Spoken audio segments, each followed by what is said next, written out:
আসসালামু আলাইকুম। আমাদের ৩ জনের জন্মদিন প্রায় পরাপর হয়ে থাকে।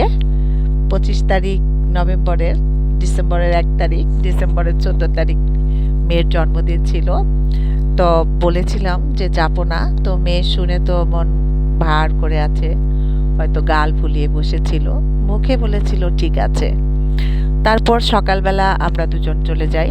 তার জন্য আমাদের ফরিদপুরের ওয়েসিস থেকে একটা কেক নেই, ফুল, আরো কিছু পিঠে পুলি এগুলো নিয়ে তারপর মেয়ের কাছে যাই। যাওয়ার পরে সে তো মহা খুশি, দরজা খুলে দেখে সে খুশিতে লাফাতে শুরু করলো।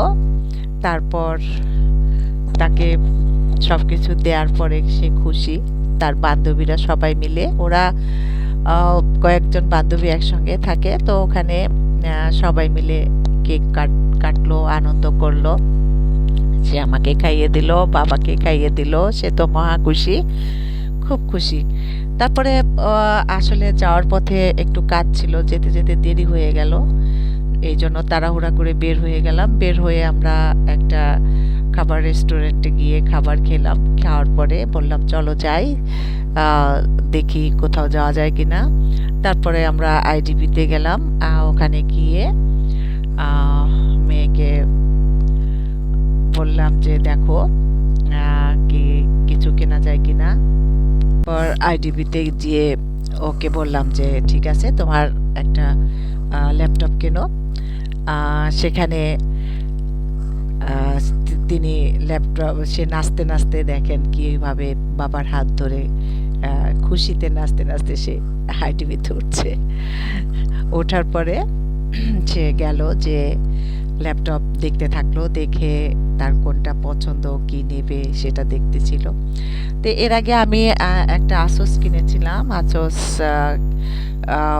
তখন ৯৫,০০০ টাকা নিয়েছিল দাম, কিন্তু এখন ওটার দাম দেখলাম ১,০২,০০০।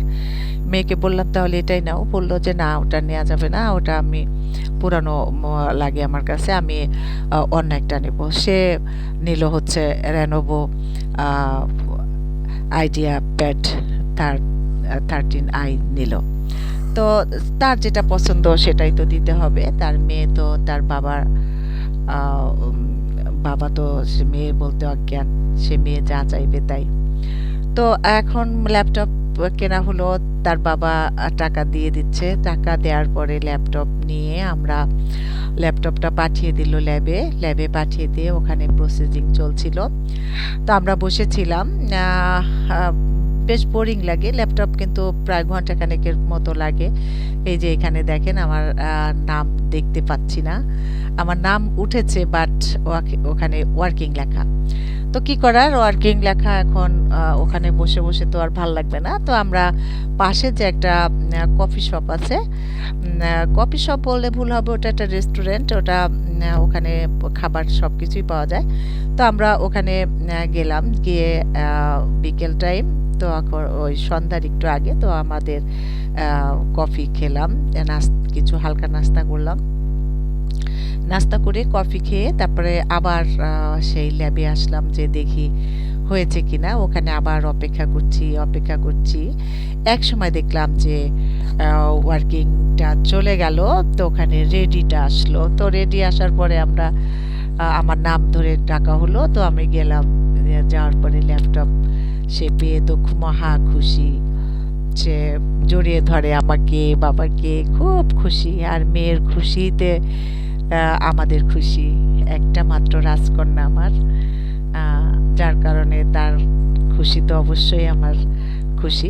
তো ওখান থেকে আমরা রাত ৮টা, সাড়ে ৮টার দিকে বের হয়ে আসলাম। বের হয়ে এসে বাইরে মনোরম যে দৃশ্য, দ্বীপের যে আপনারা যারা গিয়েছেন তারা দেখেছেন, ওই সামনে রাতের বেলা কিন্তু খুব ভালো লাগে, লাইটিং, পানির ঝর্ণা, এগুলো দেখতে দেখতে ওখানে কিছু ছবি তোলা হয়ে গেল। তো ছবি তুলে যে এটার সাথে আমরা দুইজনে দুষ্টুমি করছি, ওইভাবে আমিনুল আমি দুজনে, আমরা দুজন ওইভাবে দাঁড়ালাম। দাঁড়িয়ে তারপর ছবি তুললাম। আবার মেয়ে বলছে হাত এমন করে রাখছো, ওটা তোমরা ওইভাবে রাখো। তো আমরা আবার ওইভাবে কিছু ছবি টবি তুললাম। তোলার পরে তখন রাত 8:30টার মতো বেজে গেল। তো আমরা ওখান থেকে রওনা দিলাম। রওনা দিয়ে তারপরে মেয়েকে বাসায় নামিয়ে দিয়ে আমরা ফরিদপুরের উদ্দেশ্যে আসলাম। তো পথে অনেক ঢাকার মধ্যে অনেক জ্যাম ছিল। জ্যাম পেরিয়ে আসতে আসতে খুব ক্লান্ত লাগছিল বা আমার খুবই কষ্ট হচ্ছিল।